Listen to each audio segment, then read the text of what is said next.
Assalamualaikum warahmatullahi wabarakatuh.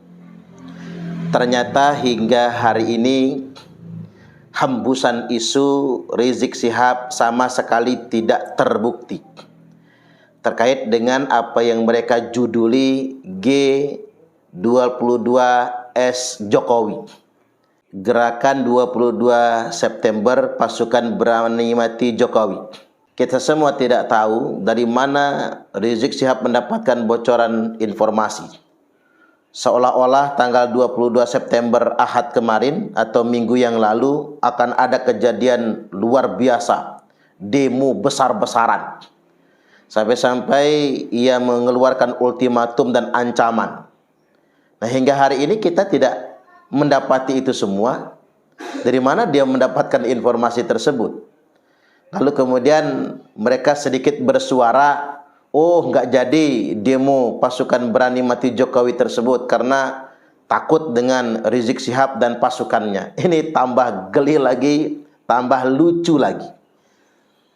Artinya memang ketika isu ini dihembuskan sedemikian rupa, lalu kemudian disampaikan di mimbar seakan-akan akan terjadi kejadian luar biasa, tapi pada faktanya tidak terjadi apa-apa dan tidak ada pergerakan apapun, berarti sebetulnya ini ada upaya untuk menghembuskan isu secara sengaja, untuk membangun keresahan, dan patut kita sebut ini merupakan upaya provokasi.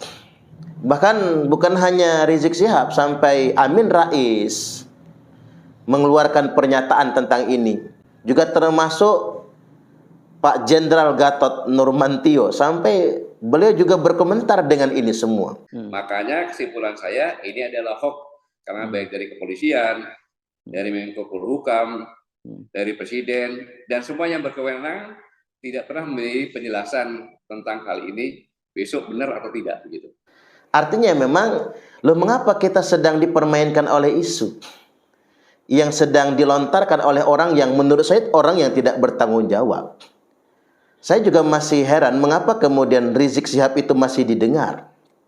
Sudah jelas-jelas dakwahnya di mimbar-mimbar punya kecenderungan provokasi. Ditambah lagi selalu menyebarkan gagasan yang mengarah kepada kebencian terhadap pemerintah yang sah. Bahkan kita semua masih ingat bagaimana anggaran dasar FPI yang juga bertujuan mendirikan khilafah. Ada konsep khilafah dalam anggaran dasar FPI, organisasi yang pernah didirikan oleh Rizik Syihab. Bahkan dalam salah satu ceramahnya terekam Rizik Syihab dengan tegas mendukung ISIS. Itu bisa kita buka lagi file-file ceramahnya. Dengan tegas dia mendukung ISIS. Sudah jelas-jelas ISIS itu organisasi teroris. Dan sudah jelas-jelas afiliasi ISIS yang ada di Indonesia ini pun telah melakukan serangkaian tindakan teror di negeri kita.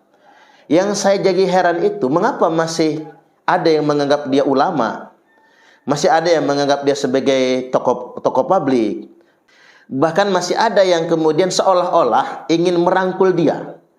Ini kan sungguh luar biasa. Saya ingin mengajak kita semua berpikir, buat segenap umat Islam bangsa Indonesia, berhentilah menjadikan dia sebagai sebuah representasi perjuangan. Dia tidak berjuang. Cobalah Anda lihat, kehidupan mereka itu mewah, semua serba ada. Dari mana? Ya dari tadi memanfaatkan masa yang mereka miliki. Entah ujung-ujungnya kalau terjadi konflik horizontal, bukan mereka juga yang turun ke lapangan, tapi para muhibbin yang kemudian dalam tanda kutip ditumbalkan untuk dibenturkan antar sesama anak bangsa. Ini faktanya. Dia suka ngajak-ngajak perang. Memang kita perang sama Belanda gitu. Dia suka ngajak-ngajak perang. Memang kita perang sama Australia. Kalau benar Indonesia ini perang sama negara penjajah, Belanda, Australia, atau Amerika, saya yakin orang-orang begini malah nyumput di belakang.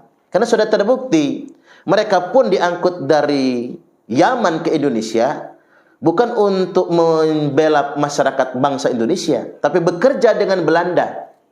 Untuk diperalat oleh VOC, diperalat oleh Belanda, untuk membuat masyarakat pribumi Nusantara ini tunduk kepada VOC. Ini kenyataannya. Sejarah mencatat sedemikian rupa. Makanya saya kadang sering geli gitu kalau ngelihat Rizik ngajak perang, Bahar ngajak perang. Loh dia mau perang sama siapa? Lalu siapa yang akan dia suruh ke medan tempur untuk berperang? Ya masyarakat pribumi. Akhirnya sesama kita dibenturkan, diadu domba. Inilah yang disebutkan oleh Nabi sallallahu alaihi wasallam itu. La yadkhulul jannata namam. Tidak akan masuk surga orang yang mengadu domba itu. Mereka menari-nari di atas konflik, kemudian memanage isu-isu agama, menggunakan agama sebagai jubah mereka untuk merekrut massa dan mengerahkan massa. Massa didoktrin mereka untuk berani mati, sedangkan mereka hidup dalam kemewahan, hidup dalam keadaan yang serba ada.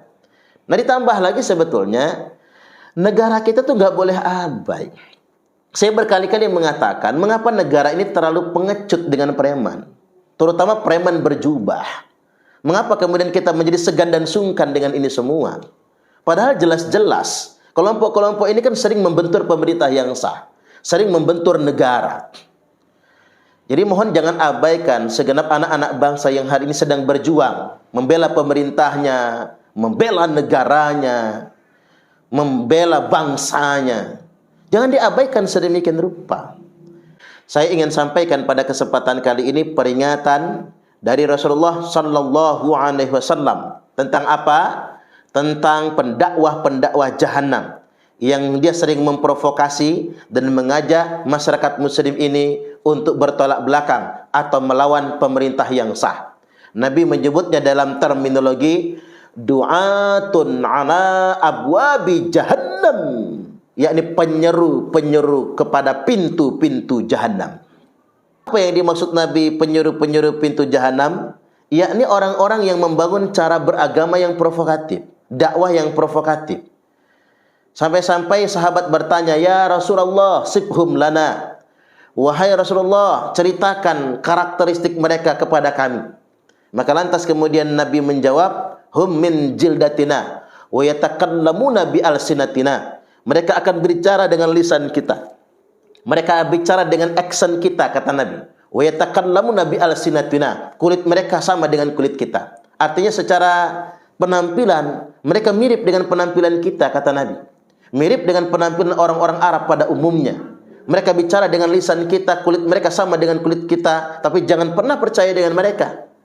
Karena mereka itu adalah provokator, tukang mengadu domba, mereka adalah perusak, penyeru kepada pintu-pintu jahanam. Maka lantas kemudian sahabat bertanya, kalau zaman itu sudah tiba ya Rasul, apa yang mesti kami lakukan? Nabi menjawab, talzamu jama'atal muslimin wa imamahum. Setialah kepada masyarakat kaum muslimin pada umumnya, wa imamahum, dan kepada pemerintah mereka. Artinya memang ini menunjukkan sebuah indikasi. Kelompok yang dikatakan oleh Nabi penyeru-penyeru jahanam ini satu punya ciri, mereka ini penampilannya menipu. Penampilannya seperti penampilan kita, kata Nabi. Seperti penampilan orang Arab. Bicara juga dengan aksennya orang Arab. Tapi dakwah mereka itu provokasi. Dakwah mereka itu hanya memanage dan memanfaatkan serta mengeksploitasi umat atas nama cinta. Ditambah lagi, dakwah mereka mengarah kepada melawan negara, melawan pemerintah yang sah. Ini sudah jelas sekali.